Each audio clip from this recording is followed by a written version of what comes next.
So some Olympic lifting reference strength rules of thumb. So some quick and dirty things to consider. None of this is gospel, and it's just a quick rule of thumb to give you some idea what you should be able to do in terms of snatch and clean and jerk with certain base strengths. So one thing I want to mention real quick when you look at this full snatch and clean and jerk is that in order to make a full successful lift in the full snatch, clean and jerk, for the snatch exercise, if you can pull the bar from floor to about nipple level, basically, elbows high and outside there, it's a progression you should be able to do a full snatch with the bar. You don't have to pull it past your face or over your head in order to actually do the lift. Just to the nipples if you have proper form, timing, and positions, flexibility, and all those things. Luck and everything else. In the clean, whatever you can pull to belly button level basically is what you should be. That's how high you need to pull the bar in order to make the lift. So again, you don't have to be pulling it as high as most people are if you can get your timing and coordination down.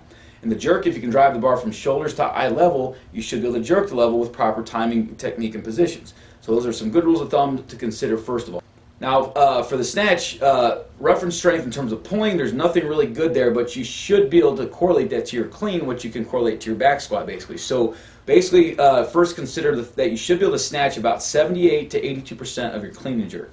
So that we're talking about full snatch and clean and jerk here, not power lifts or anything like that. When we're looking at power lift to full lift, you should be about 80 to 85% of your power snatch to full snatch, or your power clean to full clean, as a rough ratio that would actually make sense. When you're talking about full snatch to full clean and jerk, it should be about 78 to 82% roughly for the proper balance of ratios of not having major technical problems. Everyone, like I said, has got their pros and cons or pluses and minuses in efficiency, limb lengths, flexibility, time practice with the lifts and things like that to change all these ratios up. Literally limb lengths and torso size and being an endomorph, mesomorph, ectomorph are all things that can actually change this. And that's just simply if you're short and squatty or if you're long and lanky, things of that nature. Now we're looking at the clean, which is a great reference point for the snatch. Like I said, you should be able to roughly clean about your 3 rep max front squat is a simple loose rule of thumb. I've seen that work many times over, but it's not all the time. It just means that when you're fresh and peaked and strong, you should roughly be able to clean what your 3 rep max front squat is in general. Some guys can actually clean their best 1 rep max front squat, but these are some of the best lifters and gifted athletes on earth. Now for the back squat is kind of the big king rule of thumb number to kind of reverse trickle down with all these things.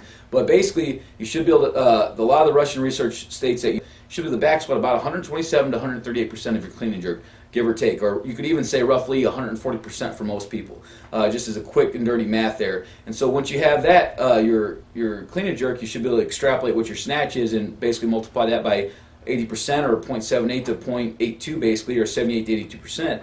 And then from there, starting with the back squat, you can check your clean and then check your snatch and kind of see if you're falling within those ratios. So then you know if maybe this is a technical issue or is this a strength issue and what I need to work on. Of course, no one's ever been too strong ever in history, and you can always be stronger. And of course, no one's technique has ever been too perfect or too consistent all the time. So typically speaking, though, it's going to take you longer to get superhuman strong than it will take you to fix your technique. But everyone's in a different relationship based on where they're at and their respective time frame in the sport. So it's something to consider. Now, overhead squat strength for the snatch, no gold standard necessarily, but you should be able to overhead squat about 100 to 110% roughly of your overhead squat for your snatch, or basically your snatch balance to your snatch is just a good rule of thumb, but no major mandatory reason to necessarily push that unless you have really poor overhead stability and positions for the overhead squat or the snatch. Deadlift, there's no real good rules of thumb either on that. Usually the back squat's a good enough indicator, but I like to joke with people and say you should be able to clean your deadlift.